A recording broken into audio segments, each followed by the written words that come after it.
everyone, welcome to the Redmen TV. We are on a countdown to Kiev. We're going to preview the match with the man, the legend, Mr. Jamie Carragher. Jamie, welcome to the studio. Thank you. Yeah, feels at home. Nice. Nice relaxed look as well. Yeah, we know you for a souvenir, mate. Yeah. Maybe like football set. Better looking than Gary Neville. So, we're going to talk a little bit about the tactics of the game and how it might go down for Liverpool. But just wanted to pick your brain first a little bit because, you know, we're going into our third European Cup in 13 years. You played in the last two of them. This is the first time Liverpool in one where you get to do it as a fan. How are you handling the build-up? I'm a wreck. I keep waking up in the middle of the night. I can't stop thinking about it. How are you handling it? Not too bad. I'm sure I'll get to that stage the night before the game. But I'm excited, of course, but I'm more sort of the thing of going with my son. Yeah. Really. He didn't see me play only the sort of latter end of my career. So whenever he wasn't old enough for Istanbul. Yeah. He went to a few games, but more me, dad and lad trip type of thing, really, and going and enjoying it. And hopefully we have that great experience that we, you know, yourselves and plenty of dads and lads out there about Istanbul, and hopefully they can have that with me lad. But also for some of the players, really, and the supporters to have that feeling again. It's been too long since, not just won a European Cup, because I wouldn't say we're spoiled, but we've done quite well in this competition for a long time. But getting back to winning trophies again in Liverpool, I think we've won one in maybe a decade or so, and it's too long. And I think just getting back to seeing the supporters, the buzz of the away games, travelling, Roma and that. So excited, but hopefully get that great experience with me lad. I think it's a great point. I remember you saying in the build-up to 2005 how it was time to write our own stories. You were saying, you know, it had been too long, and you kind of grow up on the ones before. I don't know how it's happened. It's crept up on us, but you say with your lads, again, this is his generation now. This is the first experience. There's lads who are in their early 20s or late teens, and Istanbul's stuff. You literally lived it. We were in our prime, in our early 20s, out on the aisle. In Wigan, I think. Yeah, that was a good night for you. But you know, it's a great chance for Liverpool to write a brand new chapter for a whole new generation of fans. It is, and I think about that a lot. I think it's a great point, because what you get is ones who were too young for Istanbul, as you've mentioned, and they sort of want to, the baton's being passed on. As these young ones coming through, you think of all the songs now, the LA one, the ones me lad's been learning me, from the beautiful south, isn't it?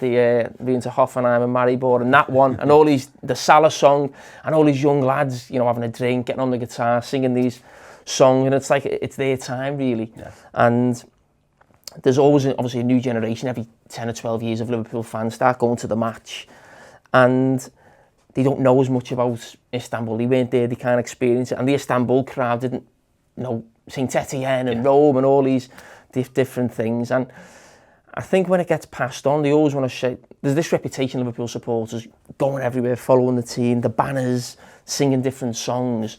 And I think every new generation thinks, well, we're going to take it a step further. We're going to do it more. We've got this to live up to. It's not just as players. The fans have got to live up to, you know, the banners and how many's going to go and how many made that journey to Rome in '77. And it feels like the same in Istanbul and the same in Kiev. It's interesting because, of course, you've got so much on the pitch experience in terms of European finals. Modern Liverpool, you've been there for them all, going back to 2001. I'm always interested because it was something Jürgen got asked a couple of times in the press conference. You did it under Ulier and Benitez. You had to prepare for what was at the time the biggest game, you know, in modern Liverpool. Did they ever do anything different? Did they treat it special? Were they ever concerned about how the lads would need a gene up mentally, or you know, did they do anything different in the build up to these games, or was it very much like, no, this is just another game we are in? Yeah, I think they always tried to lessen it in some ways.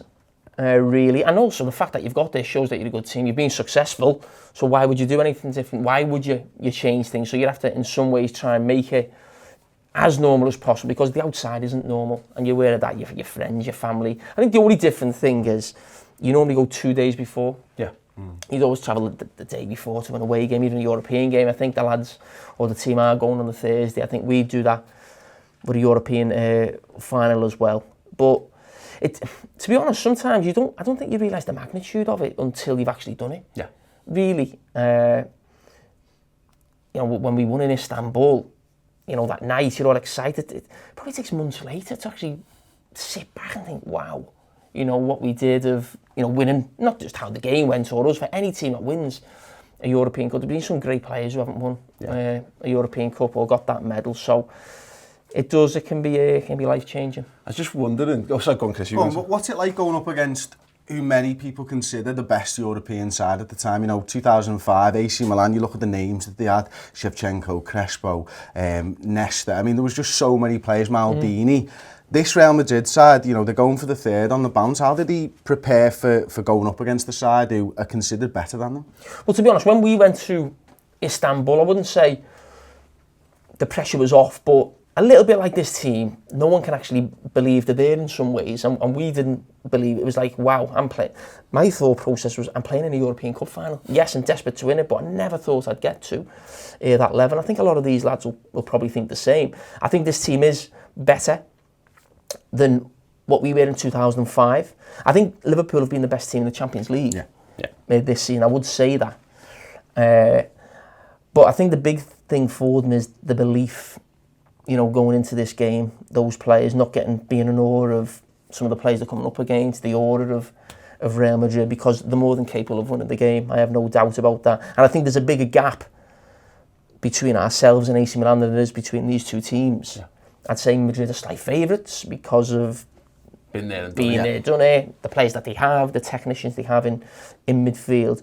But the gap that was between us and AC Milan was a lot bigger than what I'm looking at here on paper. So I imagine it felt a damn sight bigger about half time in that game as well. It did. And you just hope. I mean, I think that the start of the game is important for these lads.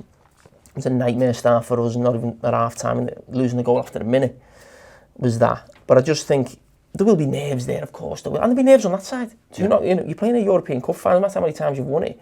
I was actually more nervous in the second one, when I played in 2007, because I felt like that's where I belonged, the team belonged, and it was like, wow, we could win 2 European Cups, 2 in 3 years. Was there a feeling with that? Because I remember amongst the fans, there very much was like, God, if we can do them in 2005 with Jamie Carragher at left back and blah, blah, blah, and that team felt very cobbled together at times. It felt like Rafa squeezed every ounce out of that. When we got there in 2007, it was like, well, they're a bit older, we've got much better players. Was there, I mean, not confidence or overconfidence, but you'd have definitely felt, like you say, you'd have felt far more like that team belonged to be on that stage. Although it certainly wasn't overconfidence in 2007. I think it was two probably teams like that. They got the first goal, and it was just, we didn't play particularly well, really.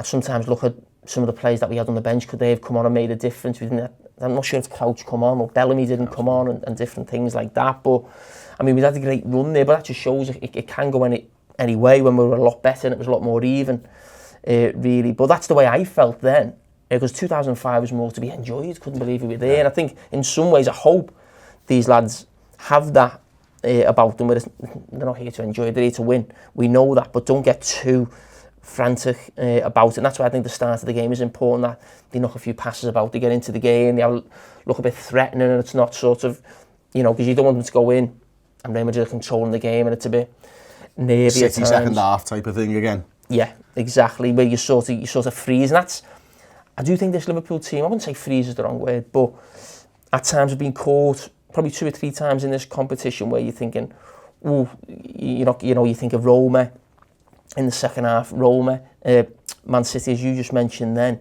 the second game, but they're sort of not quite sure what they should be doing. They just can't keep the ball, can they? And, well, I thought the City game, the first 5 minutes, really. The home game? Yeah. I thought it was like, no one was quite sure who was picking who up and different things. And that might happen with the midfield they've got, but they've been through it and just don't panic, stay in the game. There'll be times when you're under the cosh. And I just think Liverpool have to have probably a spell each half where they blitz teams for 15, 20 minutes where they may not score, but really put them under the cosh. I think that's how Liverpool can win it. Question for you then, obviously, you mentioned there, Jamie, that this Liverpool side needs to have a good start. One thing I've always wanted to ask somebody is, does the manager tell players that? We as fans always talk about it, we need to get into them first 15 minutes, or I think we should settle our way into this now. Have you had Houllier, Benitez, all those managers, Did he tell you that before you go into a game? Yeah, but I mean, Zidane will be telling that. I mean, it's what I mean by having a good start. There's no guarantee that you can. Who knows how you start? There might be one player in your team is really nervous every time he gets the ball, he gives it away. That can have an effect on the rest of the team.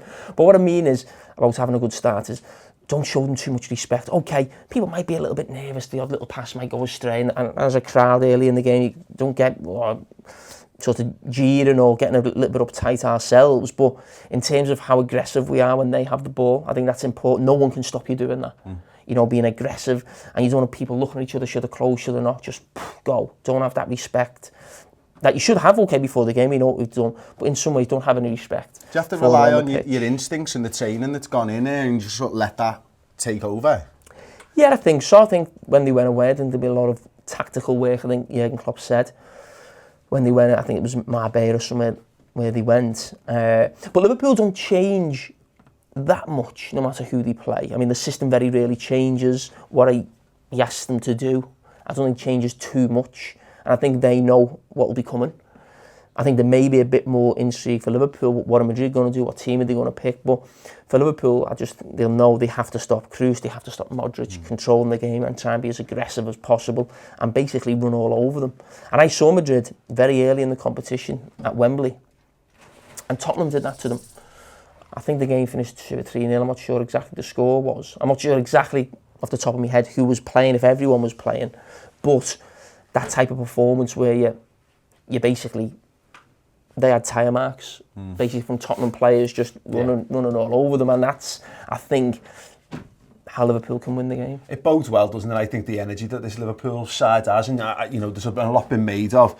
Look, this is effectively the same team that battered us at Anfield under Brendan Rodgers. There's only a few players that have actually changed from that. And whilst they're all top class footballers, they're all borderline all world class, aren't they?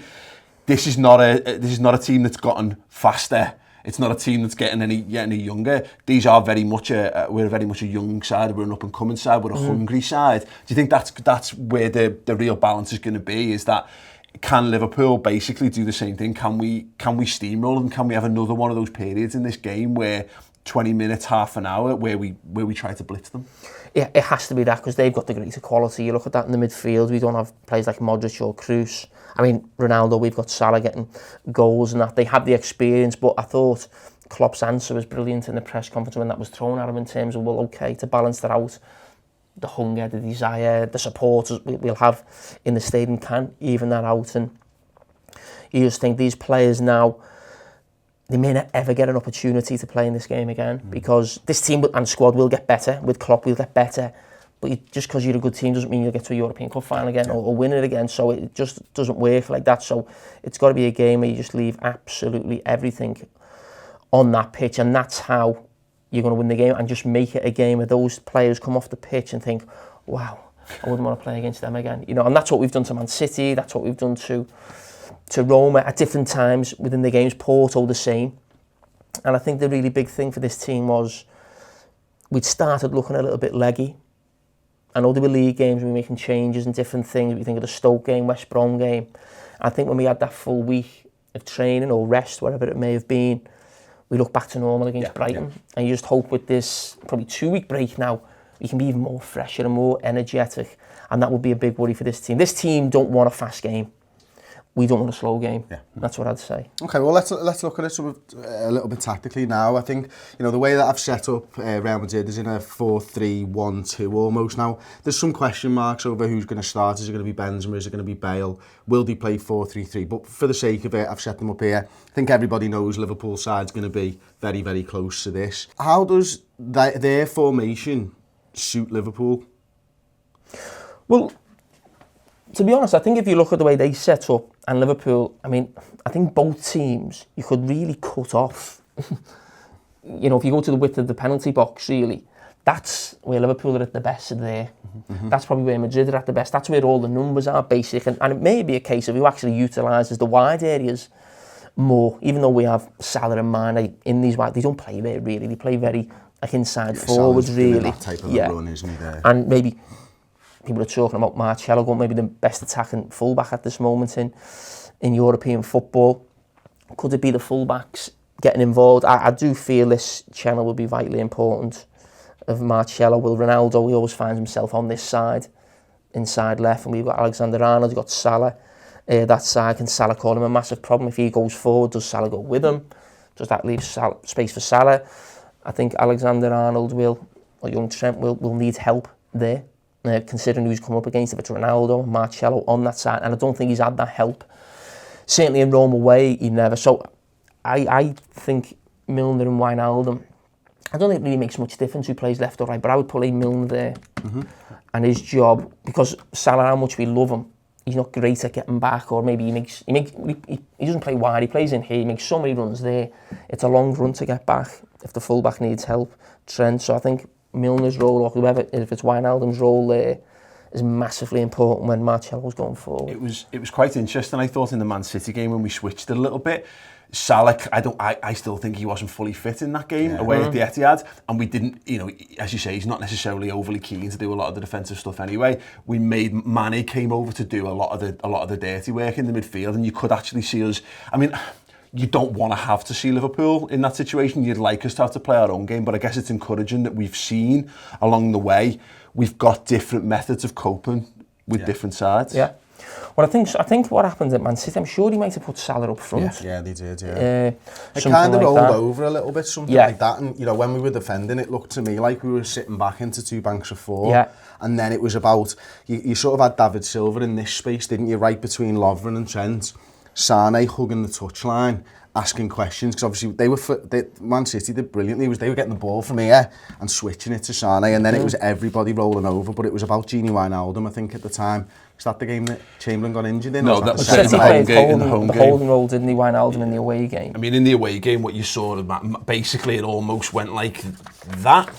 Salah went up front, Bobby Firmino went back to side, so Mane could come back and do, again, a lot of the legwork that Salah didn't. This is the beauty of Mo Salah, though, isn't it, Jamie, is that when we signed him, I don't think any of us had this expectation that he'd go and score all these goals. I didn't know why we'd signed him. No. Honestly, when he signed, because remember the year before, Mane, well, I know why we signed him, but Mane was like the best player, wasn't he, the year before? He's on the right, scoring goals, and we bought someone who could only sort of really play on the right, and I thought, spending almost 35 million on someone who, because everyone's saying we need backup when Mane's out, we've got nothing there. So I'm thinking, well, we're buying someone who can only play there, so is that backup? Is he going to actually play? Really, and I thought, that's a lot of money that for someone who's maybe not. But I mean, brilliant from Klopp. He obviously had the idea of Mane going to the left, and he's had a much better season than anyone gives him credit for. People talk about Mane's not the same as the first season. It's not that. He's better. Yeah. He scored more goals, got more assists. It's just that he's been that good and sort of overshadowed Salah's been that good. But I think Mane's been outstanding, and Firmino's my favourite player. Really? In this team, yeah. Did you expect him to be this good? Because I think the big argument was, well, he's never going to be a 20-goal a season centre-forward. Well, he's 27, I think he scored in all competitions this season. And again, that gets not mentioned because Salah's got so many. You get a centre-forward who scores over 25 goals, you wouldn't even think of changing him. But I still hear people say, Liverpool needs an out-and-out centre-forward. I'm thinking, they've got one of the best. They're not changing him. He's one of the most important players in the team, if not the most important, really. He's getting the goals, and even if he didn't get the goals, I still wouldn't swap him. For anyone else. That's it. I mean, he frees up space for Salah, I think everybody knows. And consequently, because of those two are scoring so many goals, Mane's picking up pockets of space now, and he's sort of coming into this sort of number 10 position when we've got the ball quite often, isn't he? And finding pockets of space there, which... I'm going to be out of a job, aren't I, with you too, yeah? I doubt it very much. I'll tell you what I want to ask you about. Tony Cruz. You've obviously come up against fellas who are of his levels, Xabi Alonso's and Pirlo's in big European Cup finals. How do you go about stopping a playmaker who plays so deep like that, especially when you're a pressing side, especially if he's doing a lot of his work here, maybe Marcelo's up here.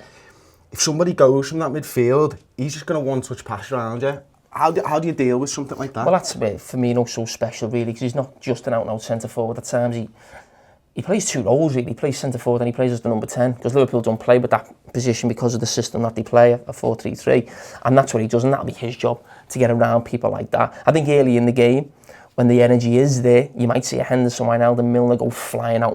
And you see Liverpool midfield players do that a lot. Certainly in the early days of Klopp, you'd see someone running 20 yards to close someone down. You think, that's a long run, that. Yeah. But it might be something that they say, well, okay, early in the game, let's do it. But there's no way you'll be able to stop Kroos and Modric having a bit of time on the ball for 90 minutes, it's impossible. It'll be a big pitch, probably a little bit bigger than Anfield, but early on you've got to make it as uncomfortable as possible, really. That's what I'm talking about, the start of the game. Don't let them get that confidence. Every time they get the ball, they've got to feel like someone's on them. But that position midfield players take up now, almost like semi-fullback positions, it is difficult who picks them up or who does close them down. You see that a lot now with obviously fullbacks going forward. I think Herrera in the cup final at the weekend virtually played in that position. Sort of half-back, would you say, yeah, old school? Yeah, and it's no one, everyone looks at each other and thinks, who should be closing him down? He's a midfielder going into a fullback. You know, it does cause you a problem. But that's the name of the game now. Where can you find space on a football pitch? It doesn't really matter who finds it. It's just whether they can. But if Toni Kroos is picking the ball up there and Modric is picking it up there, it's not the end of the world. It's when they start picking it up there, and then they're looking for little clever balls. Yes, you can deal with that, especially if you've got everyone behind the ball. What about playing with, I mean, Steve Finnan played alongside you, I think I'm right in saying, in both European Cup finals. How does Dejan Lovren and Trent Alexander-Arnold, how do they talk each other through the game? Well, that's his job. He's the experienced player to talk Trent through the game. I think everyone just feels a lot more calmer with Van Dijk in the team. I think he's been absolutely superb. And I think he's that good, Van Dijk, that I think at the end of his Liverpool career in hopefully 10 years' time, he should be very close to being one of the best centre-backs the club's ever had. He's got everything. Who's he up there with? Well, no, you've got the best centre-back's always Hans. No, listen, he should leave Liverpool a better player than me. He should. He's taller, he's bigger, he's quicker, he's stronger, he's more cool on the ball. I didn't have those physical attributes he's got. Will he get your own goal record? Oh, he won't get that. That's the only thing I will do him on. But hopefully, we will level on European Cups in a week or so's time. But, I mean, that'll be the big thing. I mean, no matter how good a player is, I say the same about Suarez and Torres.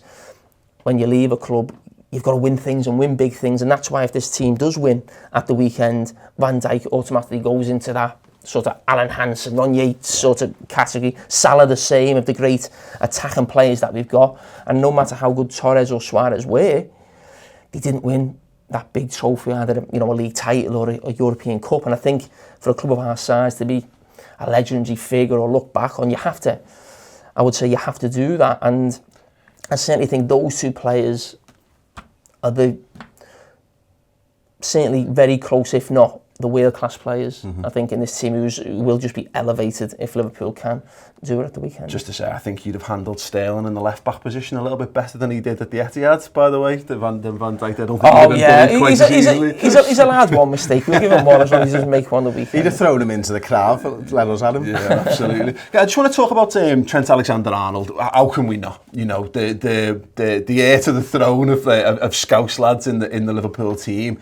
19 years old. We spoke to him the other day. He's absolutely buzzing for it. Now, you were a little bit older when we played Alaves in the UEFA Cup final, of course, but still, that was the first season you truly probably established yourself in the team. What was it like? And how do you think he's going to get himself through? Or have you been impressed by the mental strength that he's shown so far? Because I think as a fan base and I think as a club, we like destroying fullbacks. We don't. I mean, and you've destroyed one or two in your time as well, I'm sure. But, I was destroyed quite a few times as well. But I think again the mental strength that he's shown, he could have disappeared after that Man United game, and everyone would have forgiven him. Everyone would go, listen, you've had a good strong first proper season here, mate, but he's come back. He's one of the best players on the park in both the Man City games. And now we're in a world where Nathaniel Klein's fit. There's a lad who we were talking about, the best right back we'd had in years. He's going to start in the European Cup final ahead of him. How impressed have you been? Brilliant. And to be honest, a lot of this season, he had a fight on his hands with Gomez, didn't he? Yeah. And it looked like Gomez had won the fight around Christmas time, round then. Gomez then gets in the England squad. There's talk of him going to the World Cup, and it ends up flipping, really. And it always in the future, thinking, okay, Gomez will probably go to centre-back. He'll end up getting his head at full-back. So it's probably come to him late in the season where he's got in. And his performance against Man City, I mean, listen, I think Sané possibly the best left winger in the world at this moment. He's a brilliant player. And how he dealt with that on his own. And so I'm saying he dealt with that on his own. That was 1v1. It wasn't a case of, certainly in some of the teams I played with, Julian and Benitez, we'd be a lot more defensive than these teams, and we'd use 2 or 3 players around a good player, and you get a bit of help as a defender. A lot of our defenders now don't really get much help, really. And I think that's why we do probably make a few more mistakes than the teams I played in, or we concede a few more goals, because we do so much more going forward, and there isn't that protection. But how we handle that, I think the Rome game is interesting in the away leg, where again I don't think he got much help. But I remember seeing him after the game celebrating with the supporters, and I thought, that's brilliant, that, because I always think if I was in that position, sometimes a game doesn't go as well as you'd like. I used to beat myself up a little bit about it, and I'd be sort of in a bad mood. And it was great to see, just like, we're in a European Cup final, you're glad, go and enjoy it. Yeah. You know, that type of thing. But there will be times at the weekend where he's going to need help, and these experienced players around him, I've got to remember that he's still a kid. Yeah. Is it his passion that sets him apart as well for a fullback? I mean, we had a conversation a few weeks ago, Jamie, and you were talking about the attacking side. You really look at the fullbacks to find out whether it's an attacking or a defensive side, but this lad's passion for Mo Salah into space, or he's hitting Bobby Firmino with balls into feet and stuff. Is he becoming a playmaker for Liverpool from right back? Yeah, well, listen, I think fullbacks now, I mean, I did famously say he wants to grow up and be a fullback. But I think... I noticed when I went to fullback for Liverpool, you've got to be able to pass.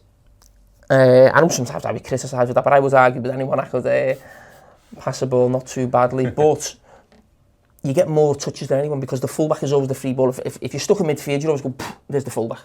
And the fullback, and that's what I found when I first went there, you've got to be able to pass. So I think it's good that, even when I was younger, I played midfield. He's actually a midfield player. And I read an interview about him saying, when he played this position, he was 17, 18, and someone gave him a tough time at Anfield in a under-23 game or something, some player.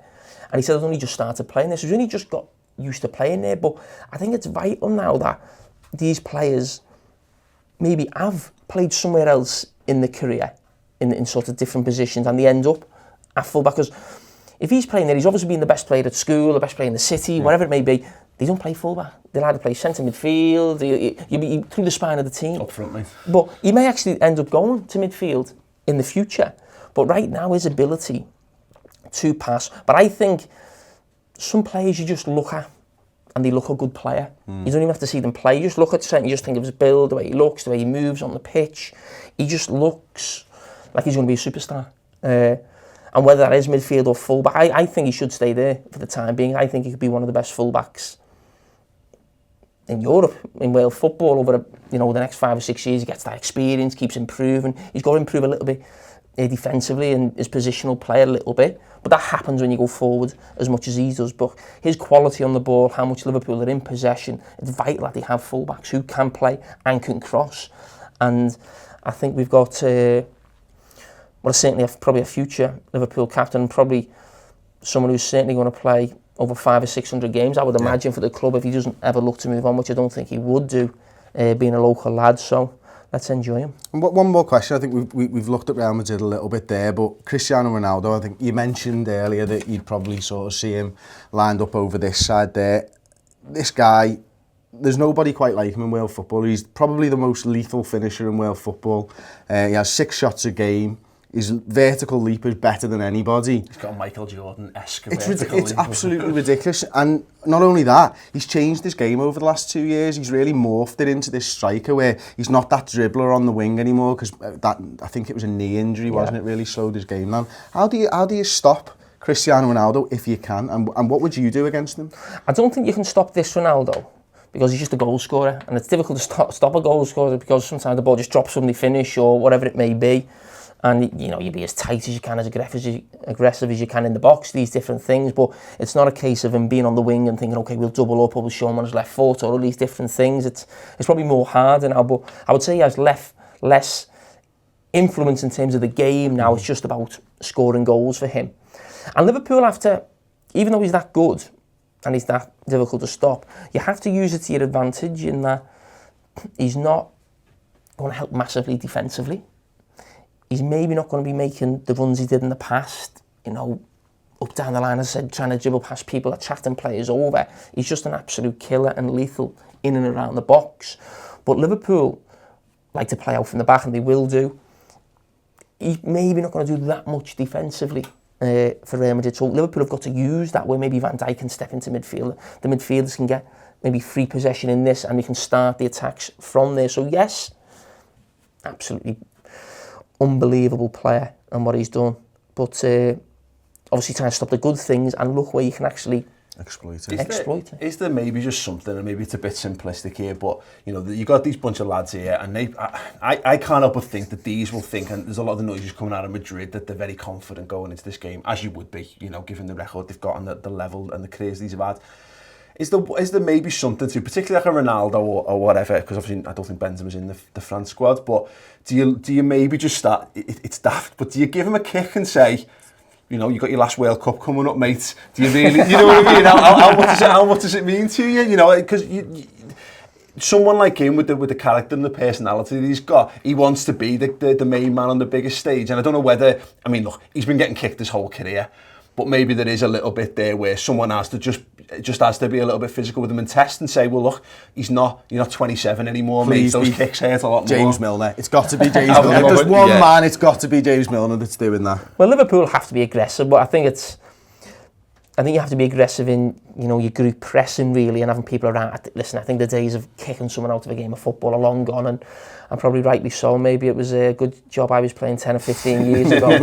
But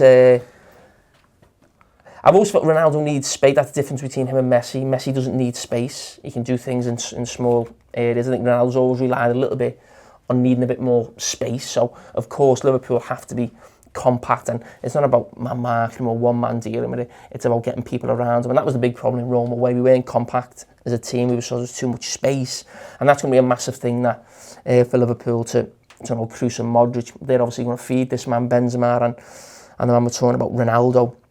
And that's the most important thing, really. Stop the space for Ronaldo. Let's sort of bring this to a conclusion then, Jamie.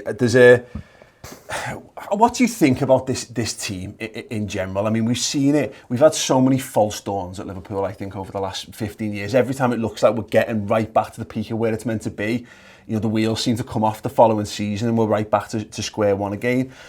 How do you feel about it? It feels to me as though this is the team, the squad, the club is almost in a stronger position as I've seen it in.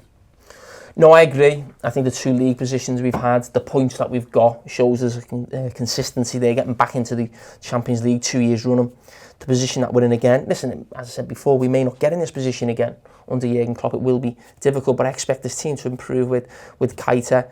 And I think Liverpool, with one or two additions, maybe 3 additions right into the 11, could be the strongest challengers, I think, to Manchester City, really, over the next probably couple of years. I think it's a very good Liverpool team, close to being a special Liverpool team, I think. I think it's one of the best teams that we've had in the Premier League era, this side. And we were here so often with Liverpool, you talk about the false dawn, where we were very close with Rafa, and you try and make that next step, buy a couple of players, and it just seems to fall apart. Same with Houllier one summer. And that's why I think the summer's vital in terms of capitalising on either winning the Champions League or not getting to a Champions League final. Players around the world are watching this, seeing Liverpool, seeing the games that they've had, the atmospheres at Anfield. You have to capitalise on that, because the top 6 now is so tight. So Man United have gone from 6th to 2nd. Chelsea have gone from 1st to 5th. You know, so Liverpool could easily, where did Liverpool finish this year? 4th. Liverpool could finish 1st or 2nd next year. They could finish 6th. You know, I just think it's that tight. That's not a criticism of, I just think it's that tight that when we're in a really good moment, as we are now, we've got to really capitalise on it now, and that'll be getting the right players in the summer, as we have done the last couple of years. I think it's brilliant, the players that we've brought in. If we could get it right again for another summer, that could push us really close, and as I said, really challenge Manchester City next season. Absolutely. Putting your neck on the line, mate, how do you think the game's going to go? I think both teams will score. I'll have money on that. That's a pretty safe one. I mean, I'll have to go for Liverpool. I think 2-1 Liverpool. Listen, I've said 2-1, everyone's asked me, so I'll have to stick with 2-1, but I'm thinking will Madrid only score 1? Would Madrid be able to stop us only scoring 2? I'll go for 2-1 if it was 90 minutes, but there is a chance I think this could go to extra time, but Oh, I don't know. And there's the nerves, there you go. Fantastic, Chris, anything you want to add? No, that's it, mate. Jamie, just thank you. Thanks for coming in. Thanks for spending some time with us. It's been a pleasure. Brilliant, No problem. yeah, of course. Thank you very much for watching. Let us know your thoughts on anything we discussed in the comments below. Don't forget to subscribe to the channel. If you want more amazing build-up content to Kiev, get over to the redmentv.com. Cheers. How are we? Hiya. All right? Really nice to meet you. How are you, lad? You okay? Yeah, Good. Yeah, Jamie. Simon. You all right? Tom, Is this where it all goes off? Amongst the places, yeah. Come and have a look around, mate. Talk about the route to the final, thoughts on that, expectations and what have you. And then we're going to do a little bit about the sort of tactical setup. I'm going on Monday Night Football, are we? Absolutely. With a Sabutio pitch. Yeah, listen, no expense, that's vintage, that.